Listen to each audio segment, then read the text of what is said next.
Buenas noches, estimados colegas del Consejo Regional 3 de Lima y también del Perú. Hoy estamos haciendo un simposio muy fundamental porque estamos organizándolo con la Sociedad Peruana de Neumología, que agradecemos obviamente al doctor José Cabrera, que es su presidente, y estamos desarrollando el simposio del Día Mundial del Asma, que en este año es el 6 de mayo del 2025. Para dar apertura a este importante simposio, vamos a dar la palabra a nuestra decana del Consejo Regional 3, la doctora Frida González Montufar. Buenas noches, doctora. ¿Cómo están? Muy buenas noches con todos, estimados colegas.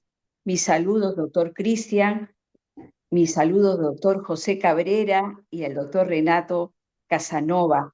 Es un gusto dirigirme como decana del Consejo Regional 3 para dar inicio a este simposio sobre avances en el manejo del asma, enfermedad muy frecuente en nuestro medio. Yo creo que esto va a dar muy buenos resultados para transmitir los conocimientos actualizados a todos nuestros colegiados, porque parte de la función que tiene el Consejo Regional 3 Lima es velar por la educación médica continua. Y esto realmente los felicito, y como parte de la fusión con la Sociedad Peruana de Neumología, creo que va a tener sumatoria de muy buenos resultados, y esperemos que todos nuestros colegas se conecten porque es importante estar a la vanguardia de esta educación médica continua. Les agradezco sobremanera la participación, el aporte que tienen ustedes, doctores, y con esto yo creo que damos el pie a la apertura de este simposio muy importante, también teniendo en consideración que es el Día del Asma. Muy bien, muchas gracias a todos y los éxitos de los mayores éxitos. Felicidades. Muchas gracias, doctora Frida González. Bueno, vamos a dar desarrollo al simposio. Recordemos que es el 18 simposio virtual que venimos desarrollando. Vuelvo a reiterar nuestro gran agradecimiento a la Sociedad Peruana de Neumología por compartir este trabajo. Este simposio va a tener dos ponentes importantes. Primer ponente, el doctor José Cabrera Rivero, presidente de la Sociedad Peruana de Neumología, que va a desarrollar el tema avances en el diagnóstico y tratamiento de asma. Y en la segunda exposición va a estar a cargo el doctor Renato Casanova Mendoza, que nos va a presentar la Guía Práctica Clínica Peruana de Asma en el Adulto, un documento técnico necesario. Recordemos que este documento lo han ido trabajando en meses y ya tiene su fruto, ¿no? El doctor Renato Casanova es médico neumólogo del Hospital Nacional 2 de Mayo y la Clínica Internacional, y también coordinador del Comité de Asma de la Sociedad Peruana de Neumología, o sea, un principal organizador de este documento técnico. Recordar que la Sociedad Peruana de Neumología fue fundada el 4 de agosto de 1935 obviamente, primero con el nombre de Sociedad Peruana de Fisiología, y que el Día Mundial del Asma es una jornada que se celebra anualmente el primer mes de mayo de 1999. En este año, el 6 de mayo, está establecido por la Iniciativa Global contra el Asma, en colaboración con la Organización Mundial de la Salud en 1998. Y tiene la finalidad de concientizar sobre la enfermedad del asma y fomentar medidas para su control efectivo a nivel global. Bueno, haciendo esta pequeña introducción, vamos a dar la bienvenida ahora sí al doctor José Cabrera Rivero, presidente de la Sociedad Peruana de Neumología y jefe de Departamento de Medicina y de la especialidad de Neumología de Clínica Internacional para el tema avances en el diagnóstico y tratamiento del asma. Bienvenido, doctor. Muchas gracias por su participación.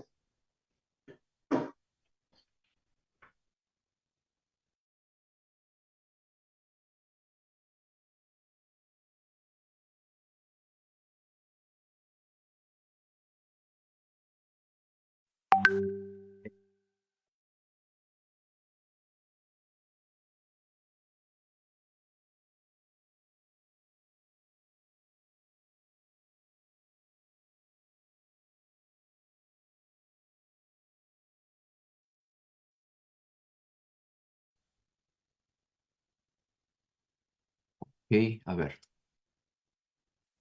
Buenas noches. Agradezco la invitación del Consejo Regional para poder hablar de este tema tan importante. Mencionaba que traslado el agradecimiento y el saludo del Consejo Directivo de la Sociedad Peruana de Neumología que tengo el honor de presidir y también del íntegro del Comité de Acción Científica del capítulo de asma que representa el doctor Casanova. Gracias, doctor, por la introducción. Este año la Sociedad Peruana de Neumología celebra nuestro 90 aniversario. Somos la sociedad científica, médico-científica más longeva del país y estamos desarrollando una serie de actividades científicas, para lo cual les invito a todo el digno auditorio a revisar nuestras redes para poder participar en alguna de ellas. Ahora les traigo una presentación para tratar de desarrollar el estado de arte del diagnóstico y tratamiento del asma. Declaro que no tengo ningún conflicto de interés en esta presentación. Asma es una de las enfermedades más frecuentes en el país, y de hecho el Perú es uno de los países que tiene más alta prevalencia en el mundo. Y esto no solamente habla de cifras estáticas, estacionarias, sino que en el mundo y en el Perú también el asma ha aumentado globalmente. Se piensa que ha aumentado entre un 13 y 15% en los últimos, bueno, entre el año 90 y el año 2015, y se estima que esto va a aumentar cada vez más por los cambios ambientales que tenemos. En el Perú, precisamente, en una serie de estudios que se han desarrollado para estimar la prevalencia del asma en niños y adultos, se ve que hasta, ya son estudios que datan de más de 25 años, que hasta uno de cada cuatro, uno de cada cinco niños en asma, en Lima, puede tener asma. Y en adultos se estima una prevalencia en Lima de alrededor del 5%. Como ustedes ven en estos datos que les traigo, la prevalencia mayor de asma está centralizada en áreas metropolitanas y son precisamente, y no por casualidad, zonas que están más expuestas a la contaminación y a la exposición a alergenos, pero también en zonas costeras donde hay factores ambientales como contaminación, humedad y exposición a ciertos alergenos que contribuyen a esta particular distribución geográfica. Este gráfico podría tomarnos media hora en conversarlo, pero solamente se los he traído para que ustedes vean las tres grandes eras que no necesariamente están proporcionalmente llevan a una proporción cronológica, pero son las tres grandes eras del manejo y de los objetivos del asma. El primero de ellos estaba relacionado solamente a aliviar el broncoespasmo. Recuerden ustedes que durante casi más de 2000 años de historia, el tratamiento para el asma estaba centralizado fundamentalmente a aliviar síntomas. No es sino a raíz a finales, en la segunda mitad de la década de los 80, cuando ya existieron trabajos y desarrollos del concepto de la inflamación como grado, como un aspecto fisiopatológico y también objetivo terapéutico del asma, para llegar a inicios o a finales de la década pasada, de la década del 2000, donde se desarrollaron una serie de medicamentos novedosos que están relacionados con la terapia biológica, que permitieron que los pacientes con asma, sobre todo los pacientes con asma severa, controlen a tal medida el asma que ya hablemos de una remisión clínica, como lo vamos a ver posteriormente. Y es así que en los últimos años ya no se considera el asma como una enfermedad única, sino más bien como un síndrome. Yo siempre digo a mis alumnos y a mis pacientes que nunca hay dos asma iguales. Hay tantos asmáticos y tantos tipos de asma como pacientes con asma hay en el mundo. Y es así que es una enfermedad totalmente heterogénea, porque varía en su presentación e intensidad y puede estar relacionada con una serie de síntomas clásicos como la tos, opresión torácica, sibilancias, disnea, y porque afecta sobre todo vía aérea inferior. Y se basa en un mecanismo fisiopatológico relacionado con la inflamación crónica, ¿cierto? Ahora, am, el modelo conceptual actual del asma se relaciona, y que no es algo tan novedoso, ya tiene fácil 15 años en su diseño, es que el modelo conceptual habla de una serie de mecanismos o de fenómenos que parten con la carga genética, es decir, la base genética que predispone el desarrollo de asma, que estamos hablando de los genotipos, pero también parte por la exposición a factores desencadenantes que no necesariamente están en todos los lugares y que dependen mucho del área geográfica, que son los elementos que activan la respuesta inflamatoria. Estos elementos no tienen un comportamiento desordenado, sino que siguen una serie de mecanismos celulares y moleculares determinados, es decir, la fisiopatología, para expresar un tipo de enfermedad, para que dé ciertos tipos o manifestaciones clínicas observables, a lo cual llamamos el fenotipo. Ahora, como ustedes conocen, hay una serie de factores de riesgo que están relacionados al asma, a la presentación del asma. Y estos factores de riesgo pueden estar relacionados a los factores del huésped, si el paciente tiene una carga atópica, si tuvo una menarquia temprana, si existe obesidad, hiperactividad bronquial o rinitis alérgica como factores predominantes, pero también factores perinatales. Y esto se le está dando mucho énfasis, como vamos a ver en unas diapositivas, en las siguientes diapositivas, en que hay factores perinatales como factores anteparto, como la preeclampsia, prematuridad, el nacimiento por cesárea, ictericia neonatal, ausencia de lactancia materna y consumo materno de tabaco durante la gestación que van a influir en el riesgo y otros factores que vamos a ver. Hay, lógicamente, lo que ustedes y lo que se conoce mucho más claramente, que está relacionado a los factores ambientales, básicamente con contaminantes domésticos, ambientales, ocupacionales o ambientales macro que están relacionados con la presencia de síntomas asmáticos, y también factores farmacológicos como algunos fármacos como los antiinflamatorios no esteroideos, beta bloqueadores, algunos antibióticos y terapia hormonal sustitutiva. Como mencionaba, hay una serie de publicaciones recientes que hablan, y esto me parece muy importante y lo traje para todos ustedes porque hay una relación muy estrecha entre el riesgo de producir alergias en niños pequeños menores de 2 años por la exposición inapropiada a antibióticos. Y es que la exposición a antibióticos, sobre todo en niños pequeños, como mencioné, tienen una relación directa proporcional a desarrollar alergias alimentarias, a desarrollar asma y rinitis. Esto se basa en una evidencia sólida en un estudio británico de más de 1 millón de niños que fueron seguidos durante más de 20 años en los que se llegó a una conclusión similar. También debemos considerar que existen patrones característicos de síntomas, y es que podemos con nosotros conocer, y de hecho es algo muy frecuente, conocer síntomas típicos de asma, como por ejemplo síntomas respiratorios muy largos que tienen un comportamiento circadiano, inclusive síntomas que clásicamente empeoran por la noche o la madrugada, pueden variar en tiempo e intensidad, tanto es así que un paciente puede desarrollar una crisis, una exacerbación severa en la noche y en la mañana cuando va al consultorio prácticamente no tenga ninguna molestia. Y se puede identificar en la mayoría de casos algún desencadenante específico. Sin embargo, no todos los pacientes asmáticos son así. De ahí viene lo bonito de la medicina en la que nosotros podemos identificar casos que no son tan evidentes. Y me refiero a los pacientes que tienen síntomas atípicos. Pueden ser pacientes que tienen una tos aislada, sin otros síntomas asociados, pacientes que tienen tos y por una producción crónica de esputo, aquellos pacientes que tienen disnea episódica que se relaciona a mareos o parestesias, pacientes que simplemente tienen un dolor torácico anterior, o pacientes con disnea y una aspiración ruidosa que quizás no son síntomas tan clásicos, pero pueden desarrollarse, pueden relacionarse con el asma. Es así que se establecen una serie de criterios diagnósticos que son bien claros para poder sospechar y definir el diagnóstico de asma. Como mencioné, la piedra angular del tratamiento y la sospecha clínica más importante es el desarrollo o la presencia de síntomas respiratorios variables. El cuarteto de sibilancias, disnea, tos y depresión torácica, que suelen variar en disnea en tiempo y intensidad, pero que no son los únicos.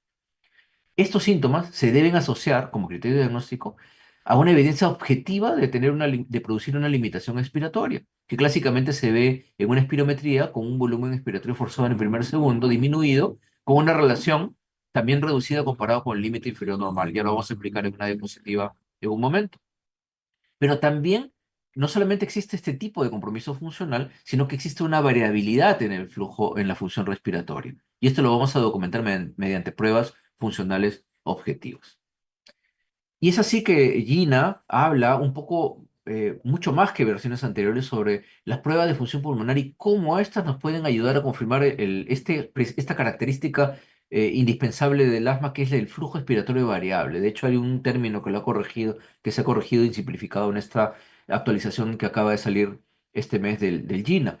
La espirometría sigue siendo la prueba de elección. Como ustedes saben, evalúa fundamentalmente tres indicadores: el volumen expiratorio forzado en primer segundo, la capacidad vital forzada y su cociente. Ustedes van a ver que en la mayoría de reportes existen una serie de indicadores, pero que no tienen mayor relevancia. Estos tres son los fundamentales y no necesitamos nada más. Pero no solamente eso, sino que también tenemos que demostrar que existe reversibilidad. Y esta reversibilidad se define como un aumento, ya sea de la capacidad vital forzada o del B1 en adultos, y solamente el B1 es suficiente en niños, de más del 12%, y además, con relación al valor predicho, al valor basal, y además de 200, mayor de 200 mililitros tras la aplicación de broncodilatador, que suele ser 400 microgramos de salbutamol, idealmente en aerocámara. Pero esta reversibilidad también se puede documentar cuando no tenemos un espirómetro y tenemos más bien un flujómetro, que permite un aumento de más del 20% después de haberse aplicado un broncodilatador. El otro componente que demuestra o que confirma el flujo expiratorio variable es justamente un concepto llamado variabilidad. Y esto se puede desarrollar y llevar a cabo con una medición diaria del flujómetro, que permite determinar una variabilidad de más del 10% en adultos o más del 13% en niños. Sin embargo, también puede existir una variabilidad que podemos hacer visible cuando entre visitas, entre consultas, de una consulta a otra, vemos que un B1 puede aumentar más del 12% y además más del 200 mililitros, o cuando entre visitas médicas tenemos una variabilidad de flujometría de más del 20% con relación al valor anterior. Pero también podemos evaluar la respuesta después de dar un curso de 3 a 4 meses de corticoides inhalados, por ejemplo, budesonide. Tenemos un paciente con una sospecha de asma que no tiene criterios funcionales muy claros, le damos un curso de corticoide, y en esa siguiente evaluación, después de este curso de corticoides, verificamos un aumento o un cambio del B1 de más del 12%, y mayor de 200 mililitros, o un aumento de la flujometría de del 20% en adultos. Y en niños, 12% del B1 únicamente, y del PEF o flujometría de más del 15%. Pero además existe un criterio funcional adicional, que es la hiperreactividad bronquial. Y esto es un poco más complejo de hacer, digamos, por la infraestructura que se necesita, aunque en muchos hospitales se hace, y es la variabilidad a través de unas pruebas de broncoprovocación. En el país no tenemos metacolina como para hacer la estimulación a través de esta sustancia, pero sí tenemos la opción de utilizar una banda sin fin o una bicicleta estacionaria y hacer un protocolo de ejercicio y verificar que tras él exista una caída del O1 de más del 10% y de más de 200 mililitros con respecto al basal. Entonces, esta serie de pruebas de función pulmonar van a permitirnos confirmar la variabilidad del flujo expiratorio, y que esto permite que sea un criterio adicional para el diagnóstico de asma. La espirometría sigue siendo, como mencioné, la piedra angular del tratamiento. Nosotros debemos ver un fenómeno obstructivo de un B1 entre FBC por debajo del 0,7. Pero últimamente ya las guías de espirometría de los últimos 4 o 5 años ya no están hablando de comparar los valores de acuerdo al predicho, ya no están hablando de el 70% con relación al predicho, etcétera, para determinar el grado de inflamación, el grado de obstrucción bronquial. Las nuevas guías lo que hablan es desarrollar conceptos a través ya no de porcentajes con respecto al predicho, sino con estimaciones estadísticas mucho más de acordes con la realidad. Y estamos hablando de los scores Z, así como las densitometrías hablan de los scores Z para diagnosticar el grado de osteopenia, osteoporosis. La espirometría también habla de niveles de evaluación o de severidad de la obstrucción de acuerdo a los niveles de score Z. Y otro aspecto importante que todavía la guía GINA, pero ya se está estudiando, estableciendo en las guías actuales de manejo de asma, es que la respuesta broncodilatadora ya no se debe estimar como más del 12% con respecto al valor basal, sino se estima o se determina cuando es más del 10% con respecto al predicho. Y eso es importante porque probablemente las próximas guías ya van a traer este parámetro y ya no el parámetro clásico que es este de aquí.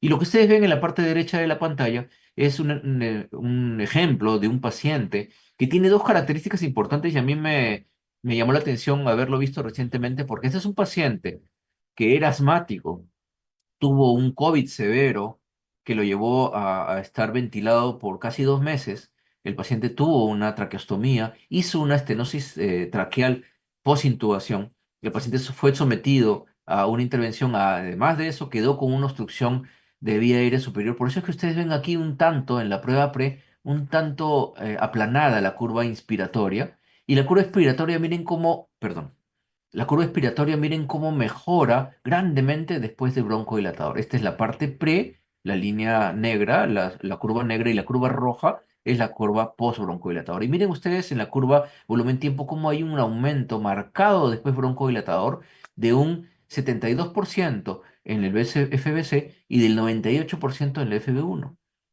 Esta es una espirometría que es bastante llamativa de un paciente con una obstrucción de vía aérea superior por una estenosis traqueal residual post-COVID, pero además una hiperactividad bronquial marcada por ser un paciente asmático. Ahí existen otras pruebas que sirven para estudiar el asma, por supuesto que sí. Una de las pruebas que está en boga es la fracción exhalada de óxido nítrico. Este examen es un examen bastante sencillo. El equipo es un equipo pequeño, el tamaño de una calculadora un poquito grande, y en la cual una persona tiene que hacer una expiración forzada, pero sin a volumen tidal. Y esta prueba va a medir una sustancia llamada óxido nítrico que relaciona o correlaciona mucho con un tipo de inflamación bronquial TH2, que es un tipo de inflamación alérgica, eosinofílica, como vamos a ver. El punto de corte estimado no es de 50, 500, sino de 50, habitualmente en pacientes que no usan corticosteroides inhalados o orales. Pero también hay estudios de imágenes que están también emergiendo, donde se evalúa por pruebas tomográficas, por ejemplo, el grado de obstrucción bronquial de una manera dinámica. Existen otras pruebas funcionales como la oscilometría de impulso, que es una prueba en la que el paciente, sobre todo los niños pequeños que tienen imposibilidad de hacer una espirometría forzada, o pacientes mayores que tienen también dificultad para hacer una espirometría forzada, pueden respirar o expulsar el aire a través de un volumen tidal sin mucho esfuerzo, y esta prueba evalúa dos parámetros de resistencia y de reactancia que permite determinar el grado de aumento de resistencia y el grado de obstrucción de vía aérea. Pero también existen algunas otras pruebas, como la prueba, el dosaje de eosinófilos en sangre, se permite hacer con un hemograma común y corriente, y que tiene valores dinámicos que pueden aumentar mucho de acuerdo al ciclo circadiano, como vamos a ver en una diapositiva, y que contribuyen al diagnóstico de un tipo de asma alérgica. Y también, hablando de asma alérgica, pruebas alérgicas como el prick test, el dosaje de inmunoglobulina E total o específica a través de una serie de técnicas como ELISA, Inmunocap, y quizás alguno de ustedes ha escuchado hablar del ADEX2, que son pruebas moleculares que te permiten ver con mucho mayor especificidad y sin reacciones cruzadas la aparición o la presencia de alergia a hasta 300 alergenos distintos. Pero también algunas pruebas de broncoprovocación que se hacen en gabinetes especiales por alergología. Hablamos un poquito de biomarcadores, y es que ustedes van a ver en una diapositiva, varias diapositivas, que existen algunos tipos de fenotipos o características inflamatorias de algunos asmáticos que relacionan con un tipo de inflamación TH2, como vamos a ver, y hay unos marcadores que nos sirven para evaluar este tipo de inflamación y este tipo de asma: los eosinófilos en sangre, los eosinófilos en esputo, que no son pruebas que se hacen de rutina porque la tecnología o la técnica requerida para hacer una prueba de calidad de eosinófilos en esputo es bastante compleja. La medición del feno, como ya mencioné, que puede estar en un punto de corte de 50 partes por millón en pacientes que reciben corticoides inhalados, y quizás con un punto de corte mucho menos frecuente, mucho menos alto en pacientes que ya reciben corticoides inhalados. El feno, esta prueba que mide óxido nítrico exhalado, puede ser utilizado no solamente para fines diagnósticos, sino también para monitoreo. En fines diagnósticos, sobre todo cuando las pruebas funcionales no son, la espirometría y las pruebas de broncoprovocación no son tan claras y tengo un contexto específico, contexto clínico específico, la medición del feno puede ser una medida cuantitativa no invasiva muy simple y segura para medir la inflamación de vía aérea. Detecta la inflamación eosinofílica, determina inclusive de manera pronóstica la probabilidad de respuesta a corticoides inhalados. Y una vez que este corticoide inhalado se indica a un paciente, puede servir como un método, como una herramienta de monitoreo de inflamación para determinar la necesidad de corticoides inhalados, para determinar la respuesta o la resistencia a corticoides inhalados y sobre todo en unos pacientes puede servir para revelar y determinar si el paciente no es adherente al corticoide inhalado. El feno, si bien es cierto, todavía no hay estándares o punto de cortes tan en consenso, está sometido a mucha variabilidad. No solamente va a determinar la inflamación eosinofílica o no, sino también depende de edad, del momento del día en que se haga, si el paciente es varón o mujer, como vamos a ver, pero también si el paciente está recibiendo corticoides o no. Pero en general, en resumen, si en adultos yo tengo un paciente que tiene más de 50 del feno, yo puedo establecer que ese paciente fehacientemente tiene una inflamación eosinofílica y es muy factible su respuesta al corticoide inhalado.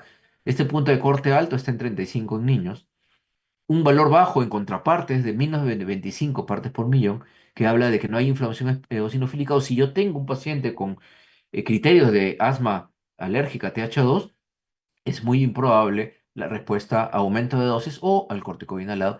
Pero también puedo tener algunos valores intermedios, como los que están aquí de 25 a 50 partes por millón, sobre todo en niños de 20 a 35 años, de 35 partes por millón, en el que sí es necesario correlacionar muchos datos adicionales. Y eh,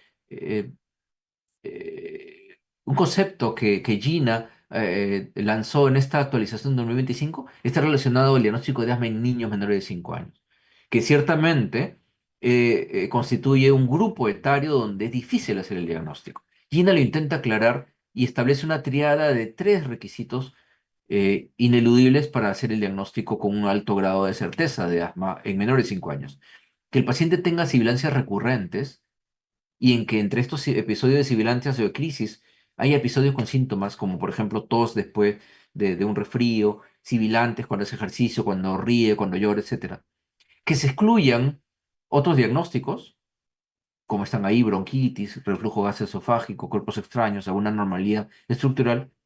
Y el tercer parámetro, la tercera patita de la silla, es que responda a un tratamiento con broncodilatadores o tras un ensayo con corticoides inhalados. Si se cumplen entonces estos tres criterios, se confirma el asma, aún sin tener pruebas funcionales.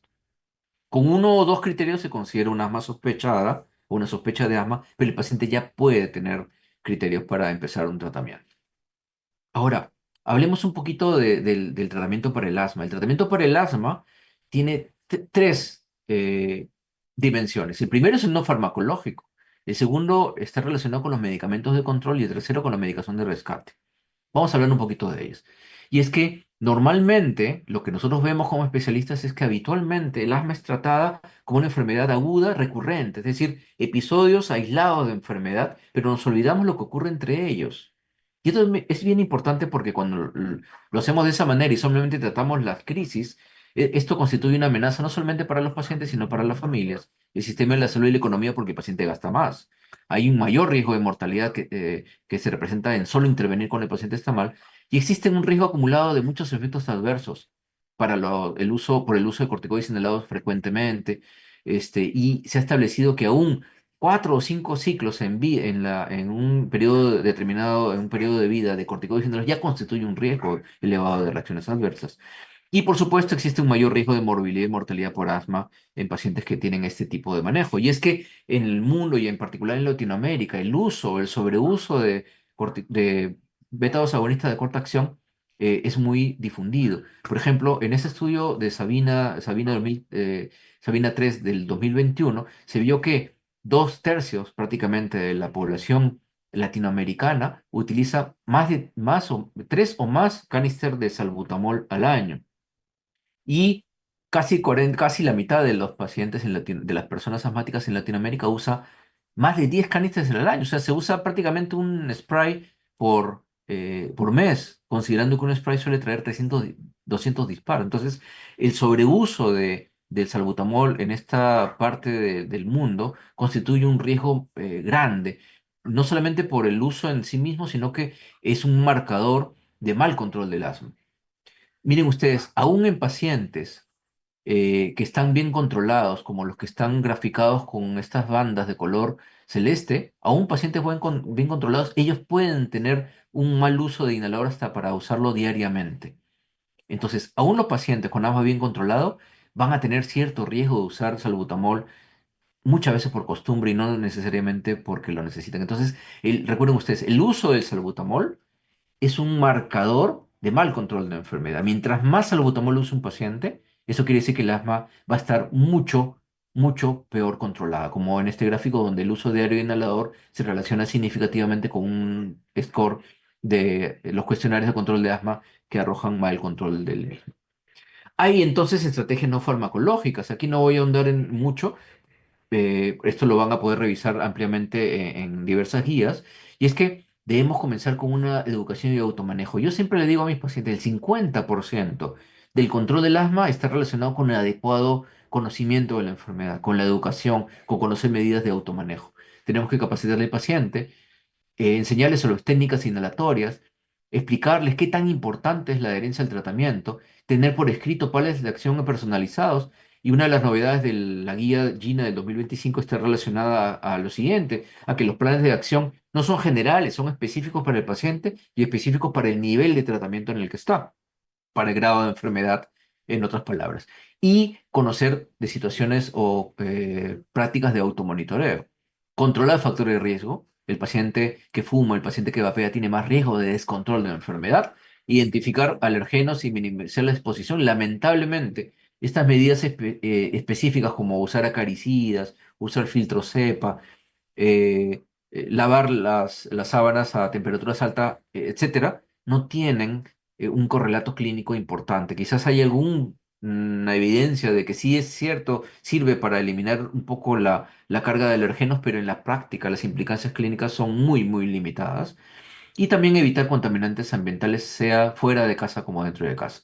Si el paciente tiene sospecha de que exposiciones ocupacionales generan síntomas, obviamente hay que tomar medidas para tratar de apartarlo, minimizar la exposición. Es muy importante que el paciente con asma haga actividad física regular y que mantenga un peso adecuado. Y existe también la necesidad imperiosa de controlar las comorbilidades. De nada sirve que yo le dé el mejor tratamiento del mundo para el asma cuando el paciente tiene una rinitis alérgica a flor de piel, tiene rinosinusitis, el paciente tiene obesidad, tiene síntomas de reflujo gastroesofágico o si tiene condiciones psiquiátricas como ansiedad y depresión que se relacionan con mal control de la enfermedad.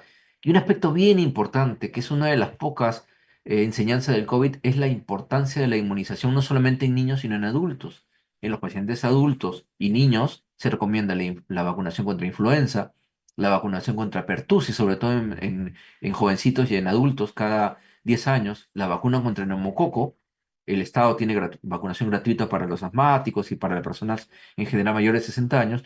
Y la vacunación para COVID-19 que ya se ha venido a menos, pero que todavía es importante para población de riesgo. Pero una vacuna importantísima que está por llegar probablemente en el primer trimestre del otro año es la vacuna contra el virus sincicial respiratorio, que es uno de los virus que compromete a las poblaciones extremas de la vida, a niños pequeñitos y adultos mayores, y tiene la característica de que cuando esto afecta a los lactantes, da cuadros de broncoespasmo que predisponen al desarrollo de asma a mediano y largo plazo. Hablamos entonces de que la primera parte, la gran parte de la historia del manejo del asma en la humanidad estuvo desarrollado o dirigido, perdón, a manejar síntomas, a resolver el broncoespasmo, a dar terapia aliviadora, paliativa y nada más. Pero el tratamiento a partir de la segunda mitad de la década de los 80 ya se comenzó a desarrollar para limitar y tratar el fenómeno fisiopatológico más importante que es fundamental para el tratamiento, que es la inflamación. La inflamación de vía aérea que predispone no solamente a un aumento del volumen, del tamaño de las capas estructurales del bronquio, sino también a hipersecreción de moco y el aumento del grosor del músculo liso de la pared bronquial. Y es que el aumento o el uso del corticoide inhalado, como esta diapositiva, el ejemplo que le pongo de fluticasona, va a relación directa a aumentar la capacidad funcional en flujometría perdón, en espirometría, B sub 1 y flujometría, disminuye la cantidad de despertares, es decir, mejora síntomas y sobre todo disminuye la necesidad de salbutamol a demanda. Pero no solamente eso, sino que el uso de corticoides inhalados, representado como en esta foto, en este gráfico, como el número de canister de corticoides inhalados por año, se aumentó a una disminución logarítmica del riesgo de muerte por asma. Todo lo contrario al aumento eh, geométrico lineal de la mortalidad cuando uno usa más canister de salbutamol. Entonces, mientras más canister de salbutamol, hay mayor riesgo de mortalidad, pero mayor canister de uso de corticoide inhalado, que está libre de efectos adversos mayores, el riesgo de mortalidad tiende a caer. Es una situación totalmente distinta de riesgo usar salbutamol versus corticoides inhalados. Pero no solamente eso, sino que el año 2009 se dio un cambio fundamental en el manejo del asma.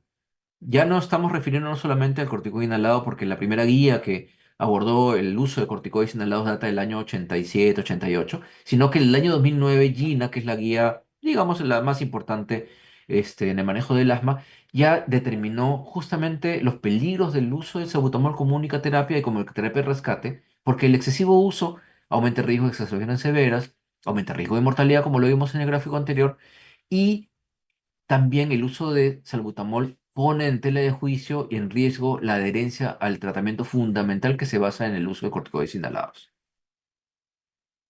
Y lo que hizo esta actualización es fomentar el uso de, ya no de salbutamol a expensas sola, sino del uso de formoterol unido en un solo inhalador a corticoide inhalado. ¿Y por qué formoterol? Porque el formoterol se ha demostrado que tiene un efecto funcional tan rápido como el salbutamol. Si ustedes ven en esta diapositiva, esta gráfica lineal o esta línea de color azul está relacionada con el efecto del formoterol como broncodilatador. Y miren ustedes, a comparación del salbutamol que está en esta línea anaranjada, miren cómo el formoterol tiene inclusive un mayor efecto en términos de B sub 1, pero en inicio de efecto en tiempo tan pronto, 2 minutos, 3 minutos como el salbutamol. Gina, en esta actualización de 2025, sigue presentando un gráfico como este, pero hace distinción de, o incluye la consideración de biomarcadores en la parte de revisión y evaluación de los pacientes con asma. ¿Por qué es importante ese gráfico? Porque nos ayuda a enfocar de primera intención en qué estadio de tratamiento debemos encajar al paciente una vez que tenemos opción de evaluarlo por primera vez. Entonces, si yo tengo, recuerden ustedes, la guía Gina habla de dos tracks o dos, digamos, líneas de tratamiento, ¿no? El track o el paso o la línea de tratamiento uno y el track 2.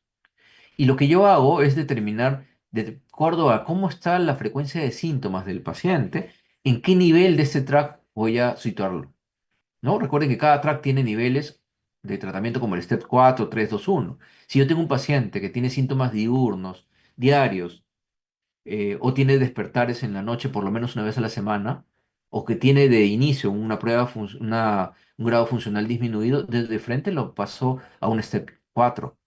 Si el paciente tiene un nivel menor de síntomas, se presentan en la mayor cantidad de días, pero el paciente tiene más de un despertar a la semana, perdón, menos de un despertar a la semana, entonces lo pongo en el step 3. Y si tiene síntomas 3 o 5 veces al día en una semana, 3 a 5 veces por semana o menos, o menos frecuente que esto, ya lo paso en step 2 o en step 1. ¿Sí? Ya sea en el track 1 o el track 2. Eso lo vamos a explicar mejor aquí. Y es que el tratamiento para el asma, recuerden ustedes que es escalonado, ¿no? El tratamiento para el asma es escalonado. Si bien es cierto, la guía Gina de 2005 insiste en que un track 1 eh, use una combinación, como lo vamos a ver a continuación, de corticoide inhalado más formoterol, hace también referencia, y yo diría una reflexión, de que esta modalidad de tratamiento no puede ser tan fácilmente usada en países en vías de desarrollo porque hay limitaciones para utilizar esta combinación de corticoide inhalado más formoterol. Entonces, ¿cómo se caracteriza el tratamiento que postula como primera elección Gina? De que en los casos más leves de asma, lo que debemos usar es solamente la combinación de formoterol y corticoide inhalado que viene en un solo inhalador. Hay dos formulaciones en el mercado solamente condicional. Este término as needed significa condicional. A esta metodología o a este tipo de uso de esta combinación de medicamento condicional le llaman la estrategia Air Only. ¿Sí? Terapia de redescate, como está aquí, antiinflamatoria. Y esto está dirigido básicamente a los pacientes que tienen un grado leve de enfermedad. No necesitarían usar un tratamiento sostenido, sino solamente usar la combinación de manera condicional. Y si el paciente necesita un aliviador, lo usa también de manera condicional. Ahora, la Step 3 en este track 1 se refiere a pacientes que tienen un grado de asma entre leve y moderado, que van a requerir ya un tratamiento de combinación formoterol más corticoide inhalado a una dosis baja, pero ya como mantenimiento, ya fijo, budesonide formoterol un puff mañana y noche, por ejemplo. Y si a pesar de eso tenemos síntomas, no recurrir a salbutamol, sino recurrir a la misma combinación formoterol más corticoide inhalado a dosis bajas. Si el paciente tiene un grado de enfermedad mayor, donde ya son síntomas más de una vez en la noche, son 3 a 5 días a la semana con síntomas, ya lo paso a Step 4. Este Step 4 se refiere al uso de la combinación formoterol más corticoide inhalado a dosis mediana, por ejemplo, un budesonide formoterol 2 mañanas y 2 noches, y si sí tiene síntomas, no recurrir a salbutamol, sino recurrir a la misma combinación a demanda.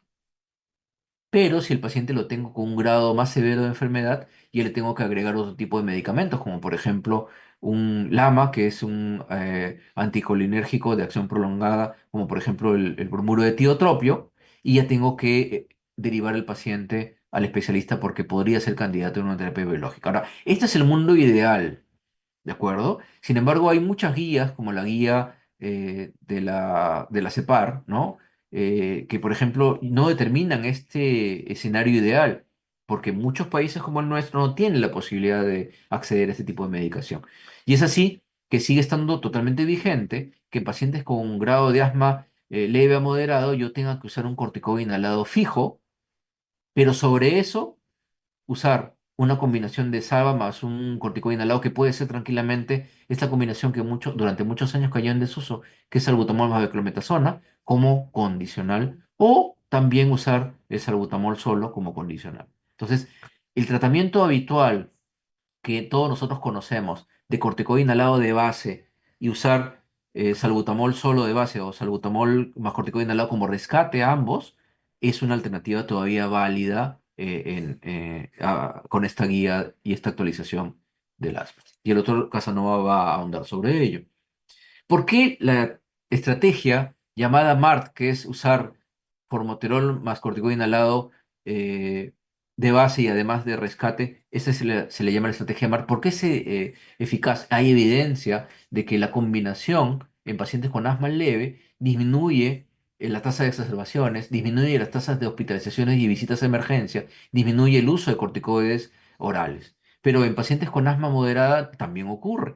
En los pacientes con asmáticos no controlados que están en este 3, que son pacientes con asma moderada, es mejor pasar a la terapia MART, es decir, usar corticoide inhalado más formoterol fijo y a demanda, que aumentar el nivel de corticoide y pasarlo a un step 4.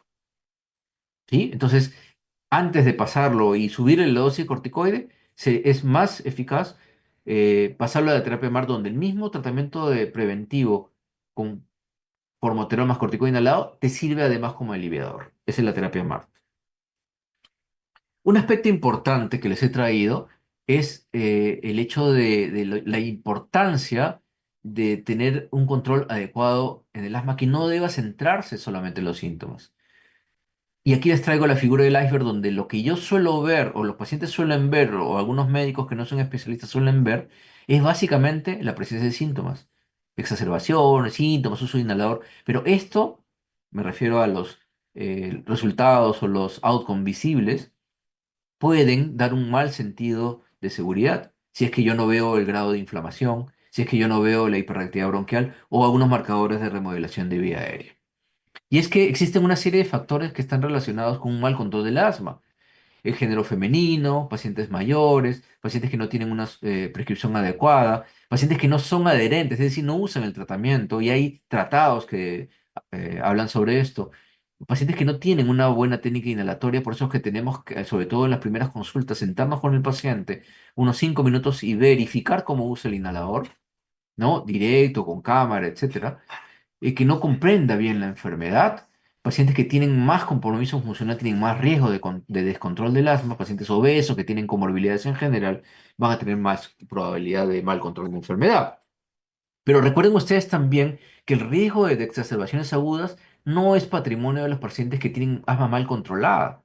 De hecho, hasta un cuarto de los pacientes que tienen criterios de asma controlada, y eso se puede evaluar en cuanto a el desarrollo de cuestionarios, evaluaciones médicas, un cuarto de los pacientes controlados también tiene riesgo de tener exacerbaciones. Es decir, tener un paciente controlado no significa que el paciente va a estar libre de tener visitas de emergencia. Y por eso que tenemos que diseñar un plan de acción para que esto sea minimizado.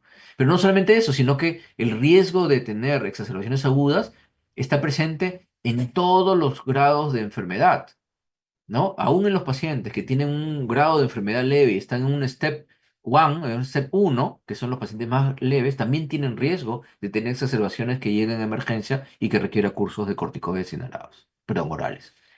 Existen, para el control a nivel de síntomas, una serie de cuestionarios que ustedes pueden evaluar con su paciente para determinar el grado de control.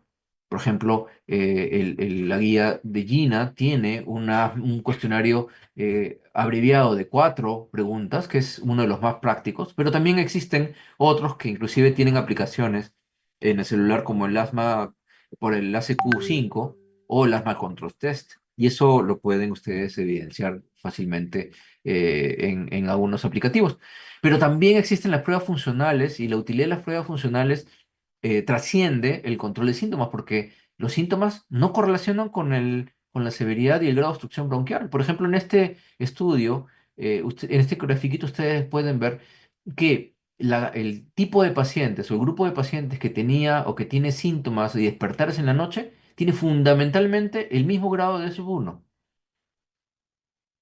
Y el único factor que sí permite hacer una distinción en el grado de compromiso funcional es el uso de beta 2. Es decir, los pacientes que tienen un alto uso de beta 2 sí significativamente tienen menores valores de sub 1 en comparación a los que tienen menos uso, ¿no? Pero el resto de características, pacientes que se despiertan en la noche, pacientes que van a la emergencia, que fueron a emergencia en el último año, pacientes que pierden días en el colegio, etcétera, no tienen mayor diferencia en la capacidad funcional. Y es así que las pruebas funcionales deberían ser parte del seguimiento y control. Y todavía no hay un patrón estándar, pero se recomienda que las pruebas funcionales, dependiendo del caso, puedan ser repetidas 3 a 6 meses después de iniciado el tratamiento con corticoides inhalados. Y si el paciente ya tiene un estado funcional de control, de buen control, repetir periódicamente cada 1 o 2 años.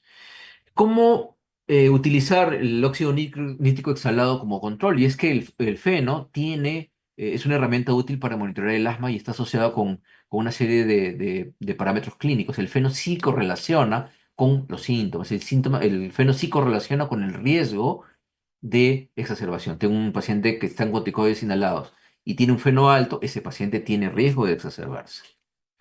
Ahora, un aspecto importante, aparte de evaluar el control de síntomas, el control con pruebas funcionales, etcétera, es la evaluación de riesgo futuro. Y como mencionaba, un aspecto importante es evaluar el riesgo de exacerbaciones con todos los parámetros que mencioné en la diapositiva anteriores, pero también el deterioro de función pulmonar, ¿sí? Porque el deterioro de función pulmonar es un factor importante que predispone a las crisis.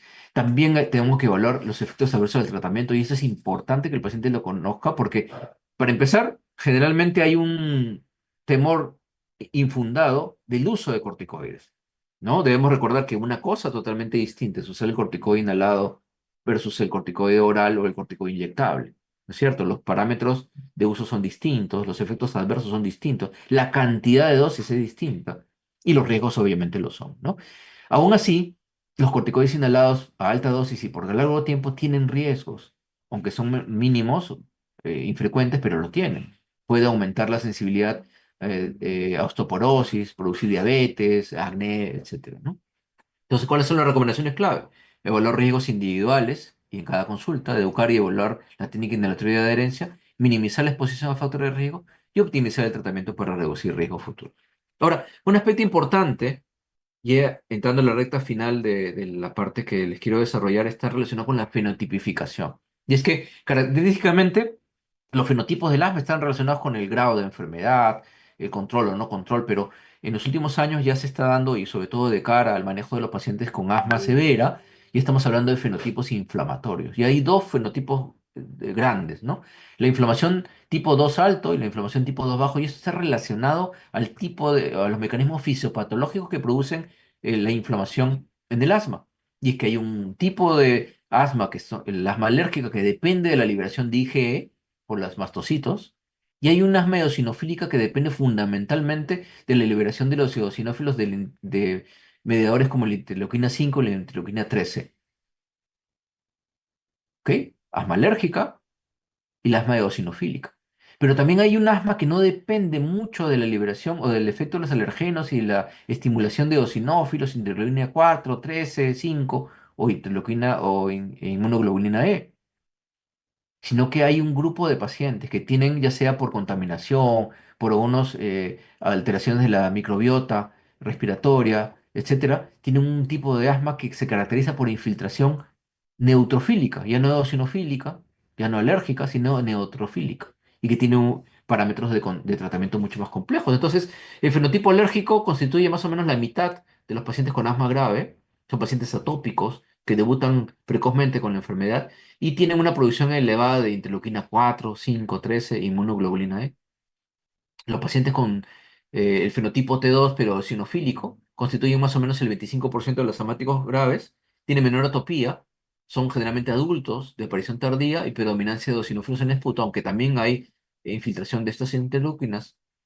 Y el fenotipo no T2, que son los tipos paucigranulocíticos o granulocíticos o neutrofílicos, que tienen característicamente una baja respuesta a corticoides y para los que ya se están desarrollando nuevas alternativas terapéuticas con terapia biológica. Estos pacientes con asma eosinofílica son pacientes que tienen un alto riesgo de exacerbaciones severas, suelen tener mayor compromiso funcional, suelen tener coexistencia o comorbilidad con rinosinusitis crónica y poliposis nasal y suelen ser pacientes que inician a edad adulta. Los marcadores de esta inflamación T2 pueden ser los eosinófilos y la medición de óxido nítrico exhalado. Los eosinófilos se pueden medir de dos maneras, en esputo y en sangre. En sangre, gracias, como mencioné hace un momento, en un simple hemograma. Y felizmente se ha determinado que existe una correlación muy grande, muy cercana, entre la eosinofilia en sangre versus la del esputo, conociendo las dificultades técnicas de medir el eosinófilos en el esputo.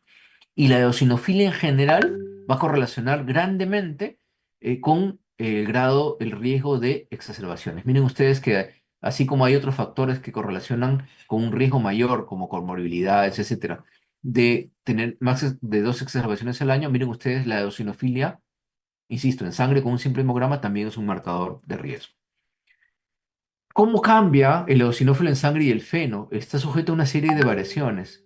Y es que, por ejemplo, los eosinófilos en sangre pueden ser mayores en las mañanas, en los hombres infumadores, pero también pueden estar elevados en zonas como en la selva peruana, donde hay mayor cantidad y riesgo de infecciones helmínticas. Puede estar elevada en enfermedades alérgicas en general y en algunos tipos de bronquitis. También puede estar elevado grandemente en enfermedades como el Churg-Strauss y puede estar afectado por edad, sexo y hora. El óxido nítrico exhalado también depende de si el paciente está en uso de corticoides inhalados. Es mayor en varones por las tardes y en algunas enfermedades alérgicas. Es menor en fumadores. Es menor en pacientes que tienen un grado de broncoespasmo importante. Es importante no medir feno cuando el paciente está en crisis. Disminuyen cuando hay una respuesta alérgica temprana y sobre todo cuando se usan corticoides orales, inhalados o inyectables o nasales, ¿no es cierto? Por eso es importante que si tenemos un paciente con asma severa y queremos determinar si el paciente tiene riesgo o no, perdón, se va a beneficiar o no de una terapia biológica y queremos determinar si tiene eosinofilia feo o no elevado en sangre y tenemos un primer valor negativo, es posible hacer mediciones repetidas porque el paciente no siempre va a tener el mismo nivel de eosinófilos en sangre y de feno. Esto ya lo mencioné, los biomarcadores, tanto el feno como la eosinofilia, son marcadores o factores de riesgo de exacerbaciones. Y es importante determinar no solamente estos biomarcadores, sino factores que están relacionados con el asma no controlada. Como mencioné, que el paciente no recibe el tratamiento indicado, que tenga una técnica inadecuada de uso de inhaladores, comorbilidades y una exposición sostenida a factores de riesgo son las causas habituales que permiten que el asma no se controle habitualmente. Y es que si tengo un asma no controlada, y si yo tengo factores que no logran controlarse, ahí hablo de un asma difícil de tratar. O sea, tengo un paciente con síntomas no controlados, que yo lo tengo en niveles superiores de tratamiento, con dosis alta de corticoides inhalados, pero todavía no manejo sus comorbilidades, todavía no manejo bien la adherencia, todavía no manejo bien la técnica inhalatoria. Ese es un asma difícil de tratar. Pero si yo controlo todos estos factores y tengo un paciente que no controla síntomas, lo tengo en nivel máximo de tratamiento, ya controlé y ya le enseñé a usar el inhalador, el paciente me usa el tratamiento adecuadamente y estamos ante un asma severa. Y cuando yo tengo un asma severa, ya estoy planificando como especialista, porque estos pacientes deben verse con especialista, para que el paciente tenga necesidad de un tratamiento biológico, que está demostrado que reduce exacerbaciones, reduce el uso de corticoides y sus eventos adversos, hay mejoras sostenidas en calidad de vida y modifica la enfermedad y el paciente puede tener liberarse de la enfermedad. Ya para terminar, existen una serie de biológicos en el mercado, aunque en el mercado peruano no tanto, y los biológicos están dirigidos a un target o un objetivo biológico, un objetivo de un biomarcador o de una sustancia como por ejemplo el IgE. Los pacientes con asma alérgica que tienen un IgE elevado pueden ser beneficiados de este biológico llamado omalizumab. Los pacientes que tienen eh, liberación de interleuquinas como la interleuquina 4, sobre todo la interleuquina 5, pueden ser, me corrijo, interleuquina 5, tributarios del tratamiento con mepolizumab, reslizumab y el benralizumab. Dicho sea de paso, en el Perú solamente tenemos omalizumab contra IgE en pacientes con asma alérgica y benralizumab contra pacientes con asma severa del tipo eosinofílica. Estas, como vamos a ver, bloquean la interleuquina 5. Y el dupilumab, que bloquea tanto la interleuquina 4 como la interleuquina 3. Y existen otro tipo de biológicos que no viene el caso hablar de ellos. Y voy a centrarme básicamente en esto, en omalizumab y en anti-interleuquina 5, que es lo que tenemos en el país. El omalizumab se une a la inmunoglobulina I circulante y esto va a permitir disminuir la afinidad de la interleuquina en las células en los mastocitos y evita los fenómenos de degranulación que van a llegar a sensibilización alérgica y a las crisis. En cambio, los biológicos que tienen un efecto anti-interleuquina 5 pueden ser de dos tipos: Mepo y Reslizumab, que bloquean directamente y se unen a la interleuquina 5, o en Benralizumab, lo que va a hacer es bloquear el receptor para indirectamente bloquear la interleuquina 5, pero también lo que va a producir es que este bloqueo va a permitir evitar que la interleuquina 5 estimule el eosinófilo y a través de las células natural killer, van a morir por apoptosis. Tan importante y tan dramático y abrupto es el efecto, y brusco es el efecto del benralizumab, que en 24 horas, si le hacemos un hemograma a un paciente después de una primera dosis, ya podemos tener ausencia total de eosinofilos, con la consecuencia de granulación y efectos inflamatorios relacionados con este tipo de daño. Existen una serie de recomendaciones, no voy a desarrollar este cuadro que lo pueden ver ustedes y desarrollar en la guía GINA, pero existen una serie de recomendaciones tantas como guías hay en el mercado para escoger cuál es el uso del biológico y una serie de predictores de respuesta.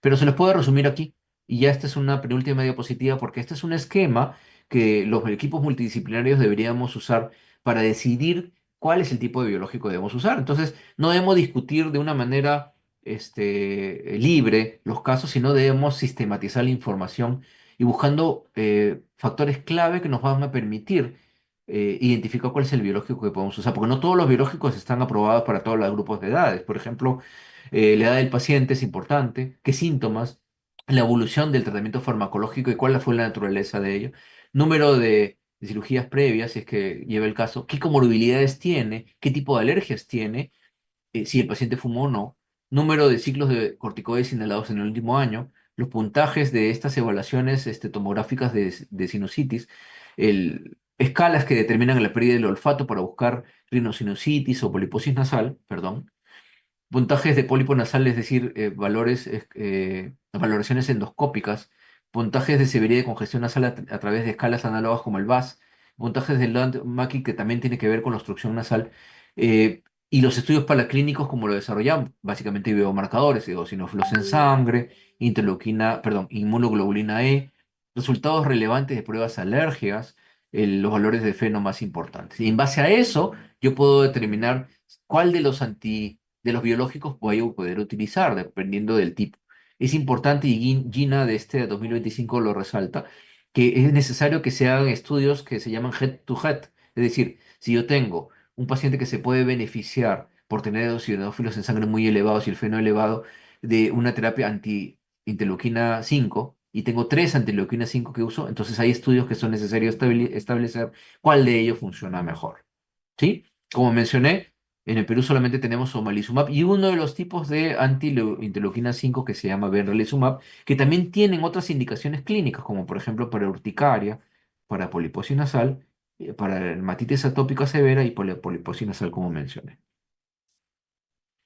Y ya para finalizar, para concluir, es importante hacer no solamente el diagnóstico de asma, sino también especificar el fenotipo, el cual va a ser mucho más relevante en pacientes con asma difícil de tratar o asma severa, ¿no es cierto? Fenotipificar el día de inicio, los biomarcadores, alergias y desencadenantes quizás no es una estrategia tan importante para pacientes que no tienen un asma leve, pero sí para los que tienen asma moderada, de difícil de tratar y asma severa. Hay que analizar el control actual y el riesgo futuro de exacerbaciones. Hacer bien lo básico, educar, enseñarle la técnica inhalatoria, enseñarle lineamientos de automanejo y de adherencia, fomentar lo que haga actividad física regular, evitar desencadenantes. Recuerden ustedes que si bien es cierto, hay un grupo de pacientes que se estiman 5 o 10% que tienen episodios de broncoespasmo con el uso de antiinflamatorios no esteroideos, en pacientes en quienes se conoce que no hay problemas de uso, no es necesidad de evitarlos, de contraindicarlos, lo cual es un error muy común. Manejar comorbilidades y manejar, sobre todo, tratamientos modificadores de enfermedad como el uso de medicamentos que tengan el corticoide inhalado solo, que lo tengan combinados con LABA o LAMA, los antileucotrienos, biológicos y inmunoterapia.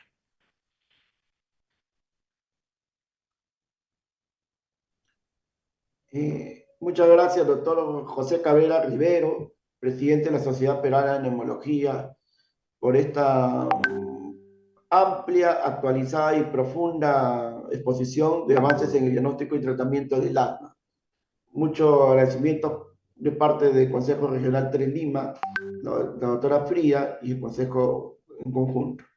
Muy bien, ahora vamos a dar pase al doctor Renato Casanova Mendoza, que va a hacer el tema presentación de la guía práctica clínica peruana de asma en adultos, un documento técnico necesario. El doctor es médico neumólogo del Hospital Nacional 2 de Mayo y también de la Clínica Internacional, y es el coordinador del Comité de Asma de la Sociedad Peruana de Neumología, y nos trae pues este importante documento de consenso y de trabajo de la Sociedad Peruana de Neumología. Un fuerte abrazo, doctor Renato. Le damos la pantalla para comenzar su exposición. Muchas gracias, doctor Cristian. Un gusto. Gracias por la invitación al Consejo Regional 3 y a la Sociedad Peruana de Neumología. El objetivo de mi presentación es dar a conocer, a socializar un documento técnico que ya se ha lanzado eh, por parte de la Sociedad Peruana de Neumología en diciembre del año pasado y que estamos en vías de socializarlo para que de esa manera pueda ser un referente en lo que es el manejo del asma. Como han visto con el doctor José Cabrera, el asma ha tenido un avance espectacular, sobre todo durante los últimos 10 a 15 años.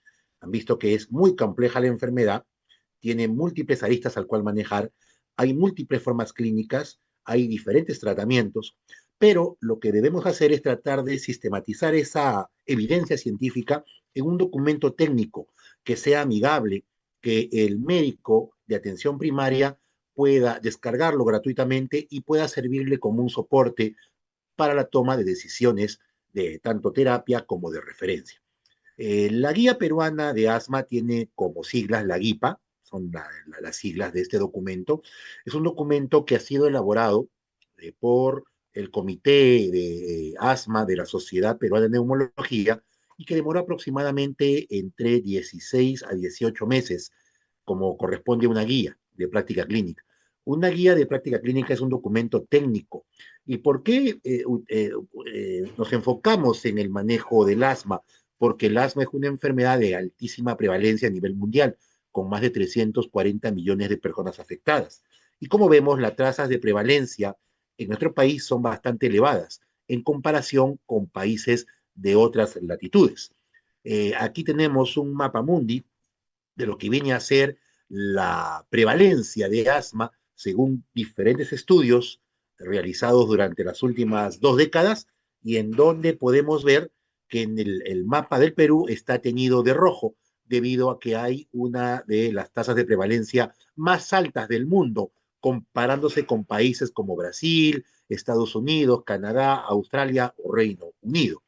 Estudios como los estudios ISAP que se realizaron ya hace un tiempo importante, sobre todo en niños y adolescentes, demostraron una tasa de prevalencia de asma realmente muy elevada, una de las más altas de toda América Latina. Y es conocido que el Perú, sobre todo Lima, que es la capital, que concentra a la mayoría de población de nuestro país, tiene una de las tasas de prevalencia de asma más elevadas del mundo. Se habla que en el Perú hay cerca de 1.4 a 3 millones de asmáticos. ¿Y cuántos neumólogos tenemos colegiados? Pues probablemente estemos entre 1.000 a 1.200 neumólogos. La pregunta es, 1.000 a 1.200 neumólogos podrán tratar a 3 millones de pacientes asmáticos? Es poco menos que imposible. La gran mayoría de pacientes con asma son atendidos por médicos de familia, médicos generales, también médicos internistas, médicos pediatras, inmunólogos, alergólogos, otorrinos, y nos parece que está bien. Parece que está bien. Lo que necesitamos es estandarizar el conocimiento para evitar estas situaciones. Por ejemplo, es un estudio en Latinoamérica, ya realizado hace más de 20 años, pero que no ha cambiado mucho en el tiempo y que se observa de que de la población de asmáticos que se evaluó en este estudio multicéntrico en diferentes países, en 11 ciudades de Latinoamérica, pues había un importante porcentaje de pacientes con asma persistente severa, es decir, un asma de manejo muy difícil. Pero algo interesante es que cerca del 40% a un 4.7, es decir, sumado un 45% de estos pacientes se sentían bien o completamente controlados, es decir, nuestra población tiene una baja percepción de síntomas y va al médico cuando ya está realmente mal. Generalmente se automedica, va a la farmacia, va a la botica y se automedica con jarabes, con corticoides sistémicos orales o con inyectables y muy pocas veces utiliza el inhalador. Y si lo usa, el más utilizado, como podemos ver en este estudio también, es principalmente la medicación de rescate, representada por el salbutamol. Como el doctor Cabrera bien indicó, el salbutamol es un medicamento que todavía se utiliza para el manejo de asma, pero sobre todo para el alivio de síntomas, mas no controla. Y si el paciente utiliza salbutamol cada vez con mayor frecuencia y en mayor dosis, pues eso sí es un factor de riesgo para que desarrolle el paciente a futuro una crisis muy severa, incluso una crisis fatal y morir por la enfermedad. Por eso no se recomienda la monoterapia con salbutamol y mucho menos la monoterapia con jarabes de beta-2 agonistas como salbutamol, clenbuterol o derivados. Ya no utilizamos fenoterol porque el fenoterol, ya sea nebulizado o en inhalador, tiene muchos efectos cardiovasculares serios. Ya no lo utilizamos. Ahora utilizamos el salbutamol, pero siempre tiene que haber al menos un corticoide inhalado, aunque sea en bajas dosis, en las formas más leves de asma, para mantener aunque sea un control. El objetivo de tener una guía es evitar que estas cifras sigan apareciendo. En el año 2005, en el estudio AIRLA, que fue en Latinoamérica, solamente un 2.5 de pacientes estaba controlados, mientras que el 2013, 8 años después, en el estudio LINE, vemos como solo el 8% está controlados. Vemos que hay un porcentaje mayoritario de pacientes asmáticos no controlados que faltan a su trabajo, que faltan al colegio, que van a la emergencia, que se hospitalizan, que se automedican. Es decir, eso es lo que no queremos. El control de asma a nivel mundial, principalmente en Latinoamérica, es poco satisfactorio y eso se debe en parte ¿a qué? A que no hay una adherencia adecuada a las guías de práctica clínica, tanto por parte de médicos como de pacientes. ¿Y debido a qué? A que muchas de las guías que se utilizan son guías referenciales extranjeras, que pueden ser muy buenas, pero que no tienen la evidencia o la adaptabilidad a lo que viene a ser una guía peruana. Es por eso que la Sociedad Peruana de Neumología identificó la ausencia de una guía de práctica clínica en asma principalmente, que digamos es en la enfermedad pilar del neumólogo. Más adelante la sociedad busca o va a buscar elaborar guías de práctica clínica para cada una de las enfermedades neumológicas de alta prevalencia en nuestro país. La Sociedad de Neumología asume este rol y con un conjunto de médicos neumólogos de diferentes entidades del, y privada de todo el país, nos reunimos y desarrollamos la guía en un plazo aproximado de entre 16 a 18 meses, que es lo que más o menos nos ha tomado poder realizarla. Y aquí tenemos la guía peruana de asma. Aquí está el código QR que les invito a escanear para que de esa manera la puedan obtener gratuitamente. La pueden descargar gratuitamente de este link, de este QR o el link que está aquí abajo, para que lo puedan ustedes evaluar y la puedan llevar a su práctica. Esta guía de práctica clínica es una guía adaptada, es decir, es adaptada de principales guías referenciales internacionales, pero adaptado no es sinónimo de copiado, adaptado es llevar la información del extranjero a realidad peruana a través de la información y la evidencia que se ha desarrollado en nuestro país o en estudios en Latinoamérica. Es por eso el tiempo que se tomó en realizar. Se trabajó mediante el método Delphi, mediante la metodología de preguntas PICO o PECO, y de esta manera se pudo obtener un consenso de relevancia, claridad y pertinencia en el desarrollo de estas preguntas. Se revisaron más de 340 bibliografías, y dentro de ellas las principales guías de práctica clínica del mundo, como la guía GEMA, GINA, la británica, la NICE, la mexicana, la argentina, la japonesa, la neozelandesa, la canadiense, etcétera, etcétera. Guías muy importantes. Y lo que se hizo, pues, es primero escoger cuáles de estas guías tenían primero una calidad metodológica bastante aceptable, que estén vigentes con un periodo de publicación entre 2008 hasta el 2024, que fue la que tuvimos que adaptar con la guía GEMA 5.4 y una 2024 que justamente aparecieron en el mes de mayo, cuando nosotros ya estábamos cerrando la evaluación de guías en marzo, pero dijimos no, vamos a prolongar de marzo a mayo para introducir estas guías que son actualizadas. Se hizo una base en revisión sistemática, metodología de la calidad de la evidencia mediante el método Gray y por último, rigor metodológico. Al final, lo que se obtiene con esta guía, al final de cada pregunta pico o peco, es la recomendación según grado de calidad de la evidencia, ¿no? Es como el sistema Gray, es el equivalente al sistema Gray. Y tenemos aquí un grado de recomendación y de calidad de la evidencia alta, moderada, baja o muy baja.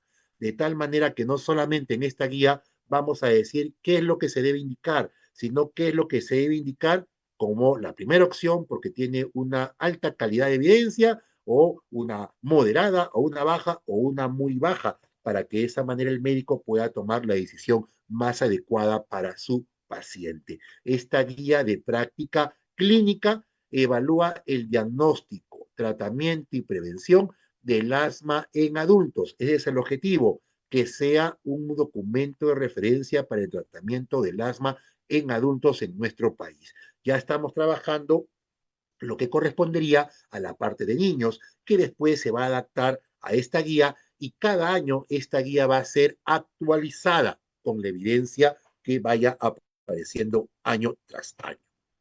Objetivos específicos, bueno, ya está, describir la prevalencia, incidencia y mortalidad del asma, identificar la evidencia científica más reciente, establecer criterios diagnósticos claros y específicos que sean amigables para el médico, no solamente especialista, sino médico general, establecer la base para protocolos de investigación, estrategias para prevención primaria y secundaria, implementar programas de educación para pacientes y cuidadores, el desarrollo de guías de monitorización, incorporar el enfoque multidisciplinario, ese espíritu de la Sociedad Peruana de Neumología para las siguientes actualizaciones de esta guía, invitar a sociedades científicas que también trabajan pacientes con asma, como la Sociedad Peruana de Medicina Interna, la Sociedad Peruana de Otorrinolaringología, la Sociedad Peruana de Pediatría, la Sociedad Peruana de Inmunología y Alergia, la Sociedad Peruana de Medicina Familiar, la Sociedad de Medicina General. Va a ser importantísimo que también ellos puedan participar y el documento de esa manera se pueda ir enriqueciendo. Y por último, dentro de la metodología, se elaboró esta guía en base a los principios de adaptación establecidos en la resolución ministerial 414-2015 del MINSA. Es por eso que esta guía, al tener todos los requisitos, es una guía que puede ser adecuadamente adaptada, o más que no, adoptada por el Ministerio de Salud o por otras entidades de salud, como es la Seguridad Social o las Fuerzas Armadas, así como clínicas particulares. Rápido les voy a indicar el contenido a grandes rasgos porque es imposible desarrollar cerca de 240 páginas en el poco tiempo que tenemos. Pero les comenté que esta guía está constituida por preguntas pico o peco, que vienen a ser las preguntas fundamentales. La primera pregunta es, ¿cuál es la prevalencia e incidencia, así como mortalidad de asma en adultos en el Perú? Y nos basamos en base a definición y epidemiología de estudios en el Perú. La pregunta 2 es, en pacientes adultos, ¿cuáles son los principales factores de riesgo, modificables y no modificables, de asma en el Perú? La pregunta 3, ¿cuáles son los endotipos y fenotipos del asma en adulto?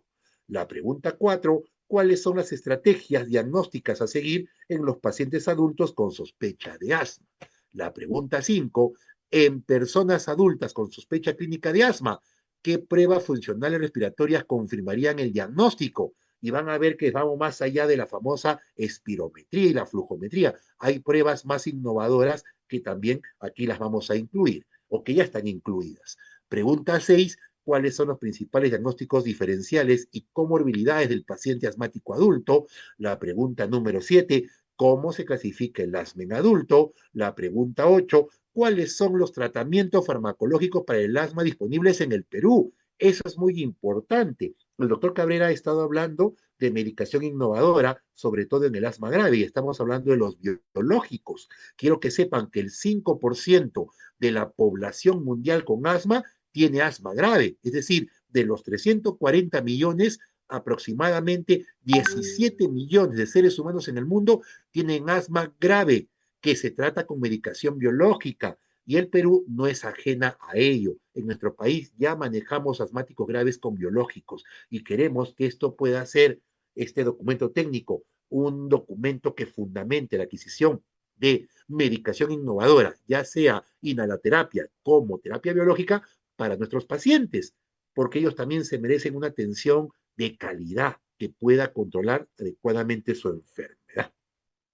Pregunta 9. En personas adultas con asma intermitente, ¿cuáles son los tratamientos a seguir? Pregunta 10. En las personas de 18 años o más con asma persistente leve, ¿cuáles son los tratamientos a seguir? La otra es en el caso de asma persistente moderado, ¿cuál es el tratamiento a seguir? Después tenemos en personas de 18 años o más con asma persistente severa, ¿cuáles son los tratamientos a seguir? ¿Se dan cuenta? Es clasificar por severidad del asma y la recomendación de tratamiento a cada tipo de severidad. Y en la pregunta 13 hablamos ya del asma grave, qué factores lo condicionan. En la pregunta 14, cuáles son los tratamientos para pacientes con asma grave no controlada.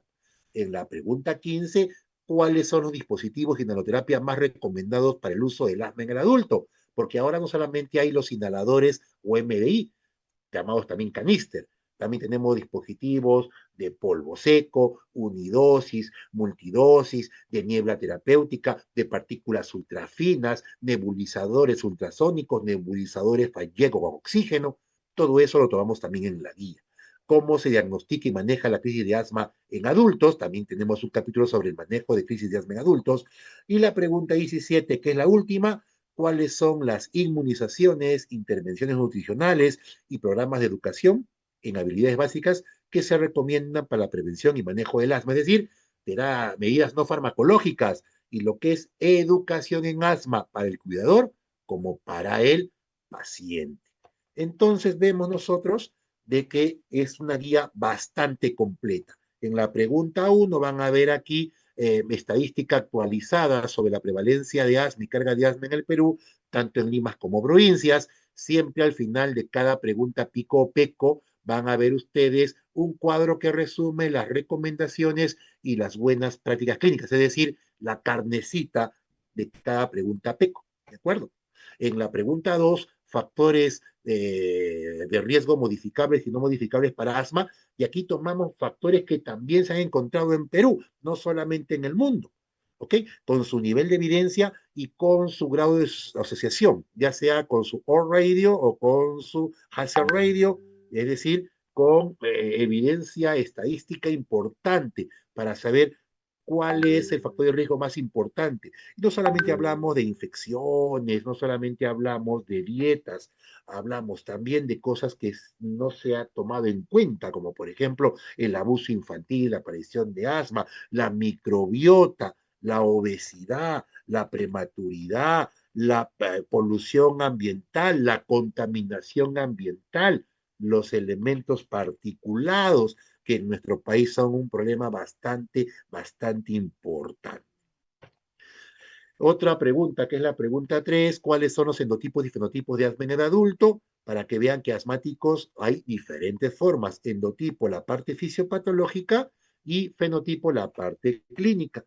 También hay cuadros donde se explica lo que es la fisiopatología de la enfermedad para que vean cómo se ha avanzado en ese aspecto. Y lógicamente cuadros que son bastante amigables donde encontramos los fenotipos y sus características, y no solamente sus características, también sus diferencias, sus factores desencadenantes, sus biomarcadores, ¿de acuerdo? Un hemograma puede ayudar muchísimo para saber si un asmático puede tener respuesta o no a corticoides, por ejemplo, si vemos el nivel de eosinófilos, ¿no? O una inmunoglobulina E, biomarcadores. Y finalmente, poder recomendar qué tipo de endotipo y fenotipo es más frecuente en nuestro medio como a nivel de la evidencia internacional y qué es lo que se tiene que hacer para poder endo y fenotipificar al paciente. Rapidito, en la pregunta 4, estrategias diagnósticas a seguir, y esto es muy importante para el médico de atención primaria, porque aquí va a aprender el médico que no todo lo que sirve es asma y que pueden haber asmáticos que no necesariamente van a tener espirometría normal. Aquí es muy importante también la parte clínica y la parte de los factores de riesgo y antecedentes familiares. También cómo se debe preguntar al paciente. Si tú al paciente le dices, ¿tienes sibilancias? El paciente no tiene ni idea de lo que es sibilancia, pero sí a lo mejor si le preguntas si ha tenido silbido de pecho o pito en el pecho. A ver, el paciente te dice, he tenido una gripe que ha bajado a los bronquios, y es una forma de explicar a su manera que está desarrollando ya un cuadro de broncoespasmo. Importante también indicar que esto está dado con terminología habitual en nuestro país para que sea entendible. También vamos a observar los diferentes síntomas y signos de los pacientes con asma, su sensibilidad, su especificidad, su valor predictivo positivo y valor predictivo negativo. Y por último, un algoritmo que es muy amigable para que el médico, tanto especialista como general, pueda saber si su paciente asmático tiene baja probabilidad, probabilidad intermedia o alta sospecha, alta probabilidad de ser un paciente asmático. Y tenemos aquí un fluxograma del primer nivel de atención, cuando el médico general debería manejar el asma o en su defecto derivarlo a un especialista. Aquí también encontramos en la pregunta número 5 qué pruebas funcionales se utilizan para diagnosticar asma y si bien es cierto, se habla también de la espirometría, han habido cambios importantes en cómo se interpreta la espirometría. ¿De acuerdo? Ya ha variado mucho lo que habitualmente nos enseñaron, la relación BEF1 capacidad vital forzada menor de 70, todo eso ha cambiado bastante. En detallar mucho los percentiles y los denominados Z-score, que aquí también hablamos. Vamos a hablar justamente sobre los cambios en lo que viene a ser el test de broncodilatación con beta 2 agonista en las pruebas de función pulmonar, cuando dejar de utilizar inhaladores antes de la prueba para que tu espirometría no te salga sesgada y con probablemente un falso negativo. Y también hablamos de otras pruebas como el FENO, que es la determinación exhalada de óxido nítrico, y por último sus recomendaciones. La pregunta 6, cuadros que también son desarrollados de manera más extensa de todas las enfermedades que se semejan al asma y no son asma. Es decir, que tienen sibilancias con o sin obstrucción al flujo de aire, sus características clínicas y sus forma de poderlas, digamos, diagnosticar y también incluso una introducción a cómo se pueden tratar. ¿De acuerdo? Bien, ¿cómo se clasifica el asma en adultos? Hacemos la clasificación por severidad y la clasificación por control, ¿de acuerdo? Y ahí también tenemos incluidas en la guía los test de control de asma que se usan en atención primaria, como el ACT, que son 5 preguntas muy sencillas de resolver por el paciente, y aquí vas marcando el valor. Cuando el valor es más cercano al 25 es que está mucho mejor, y cuando más se acerca al 5 es que está muy mal controlado. Otra es la escala de la CQ, que tiene más o menos el mismo fin que la escala ACT. Bueno, también tenemos incluso dentro de la guía un QR que te permite escanearlo y te va a mandar directamente a un link para que puedas poner la información de tu paciente y saber si tiene o no un riesgo al desarrollo de crisis de una manera a corto plazo, inminente.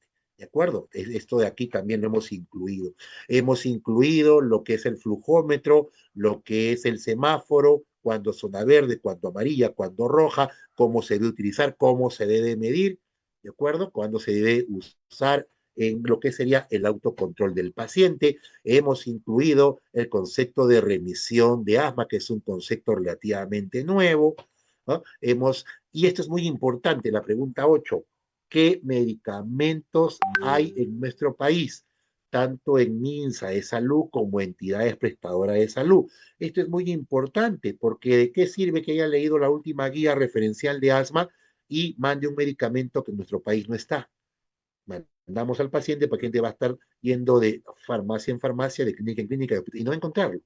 Es importante que sepamos qué medicación contamos y este documento técnico sirva de base para que los comités farmacológicos de cada hospital puedan conseguir y comprar medicación que controle mucho mejor la enfermedad. Es muy importante conocer los medicamentos que hay para el manejo del asma, sus tiempos de inicio de duración y cuánto tiempo duran. Y también colocamos en la guía los estudios que evidencian cuál de todos estos son los mejor recomendados y cuáles son menos recomendados. También se incluye un cuadro donde se evalúa los efectos adversos, que es importante. Y tenemos estos cuadritos que también son muy amigables, donde colocamos el tratamiento del asma según su grado de severidad. Asma intermitente, el manejo preferido, que es con formoterol corticoide inhalado, y si no hay esto, pues tendría que hacerlo con salbutamol con corticoide inhalado. Es decir, ya no se recomienda el salbutamol solito, al menos con corticoide inhalado sería lo ideal. Tenemos casos prácticos para el asma intermitente, un caso práctico para el médico, sobre todo general, un caso clínico con su opción de elección, con su tratamiento de preferencia, tratamiento alternativo. Igual va a ocurrir con los asmáticos que tienen asma persistente leve. Se da aquí la terapia de primera línea, la terapia de segunda línea, ¿de acuerdo? También se acompaña de un caso clínico con una explicación cuál sería tu esquema primario, tu esquema secundario, cómo debes monitorizar y qué debes educar. ¿Ya? le damos la información para que el paciente, mejor dicho, para que el médico pueda también entrenarse cómo manejar estos pacientes. Asma persistente moderado es un poco más complejo el manejo, pero aquí está lo que es primera línea. Aquí tenemos, por ejemplo, LABA y corticoide inhalado o formoterol con corticoide inhalado, ¿no? Y si no lo hay, bueno, SABA corticoide inhalado, que sería una opción de segunda línea, ¿no? Todo esto, ¿para qué sirve esto? Para que por favor ya nos quitemos de la cabeza que salbutamol, beclometasona o budesonida o fluticasona sola o bromuro de dipatropio solitos separados son lo mejor para el asma. Hay moléculas mucho más innovadoras que pueden hacer que el paciente con asma tenga un control mucho más adecuado de su enfermedad y por ende mejor calidad de vida y mejor función pulmonar. Es lo que queremos, que haya un documento técnico que nos permita de esa manera el poder adquirir este tipo de farmacología a beneficio de nuestros pacientes. Igual los pacientes que tienen un asma persistente moderada, hay un caso clínico representativo, y este es el caso del asma persistente severo, con las diferentes alternativas de, digamos, de tratamiento de primera línea, de segunda línea, y ya cuando pasamos esto, pasamos a lo que serían los biológicos. Aquí también tenemos un capítulo que habla sobre el asma grave, no controlada, de acuerdo que es el asma que requiere de medicación biológica. Evaluamos también las comorbilidades, cuáles son y qué es lo que se debe tratar. Indicamos mucho el manejo multidisciplinario del asmático. Aquí mucho lo enfocamos en la guía. ¿Ah? Y tenemos aquí el fluxograma, donde tenemos cómo fenotipificar al asmático grave y según el fenotipo inflamatorio determinar qué biológico le vamos a dar. Y de rojo se coloca los biológicos que hay en el Perú. Aquí solamente hay dos, omalizumab o benralizumab. Y eso nos permite no tener confusiones y poder orientar mejor nuestro tratamiento. Ya acabando, la pregunta 15 habla sobre los diferentes dispositivos, los dispositivos de inhaloterapia, cuál debería elegir, dependiendo pues el paciente, de acuerdo a sus ventajas y desventajas de cada dispositivo, incluido dispositivos de nebulización, y un cuadro muy bonito donde tú puedes colocar a tu paciente y ver si tu paciente puede usar o no tal o cual dispositivo dependiendo su edad, dependiendo su flujo inspiratorio. ¿De acuerdo? Ya la pregunta 16 habla sobre la crisis asmática, los factores de riesgo, la clasificación de la crisis asmática según severidad, un fluxograma de los diferentes pasos terapéuticos a seguir en el caso de asma leve, moderada, grave y asma casi fatal o de crisis. Y la pregunta 17, que es la última, tiene que ver con la terapia no farmacológica, con las medidas de prevención y educación en asma. Hablamos sobre lo que viene a ser inmunizaciones, hablamos sobre el plan de control de asma, hablamos sobre dieta y recomendaciones dietéticas y nutricionales en el paciente con asma, hablamos sobre fisioterapia respiratoria y ejercicios en asma. Es muy importante que el paciente sepa todo ello y también las personas que le siguen. Hablamos sobre cómo utilizar sus inhaladores, cómo utilizar sus aerocámaras, cómo cuidarlas, y el plan de acción que es fundamental para que el paciente sea miembro activo del manejo de su enfermedad. Eso es muy importante. Bueno, al final se revisaron más de 300 fuentes bibliográficas durante estos casi 18 meses que nos costó el desarrollo de la guía y no fue una persona, fue realmente un equipo el que trabajó.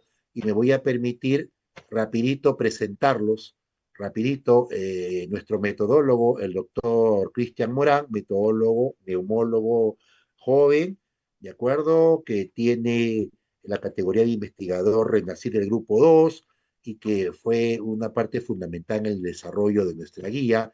La doctora Yané Sosa, médica neumóloga del Hospital San José del Minsa del Callao, consultora en tuberculosis que también amplió, porque también tomamos las comorbilidades en el paciente asmático, ¿no? Sobre todo las secuelas de tuberculosis.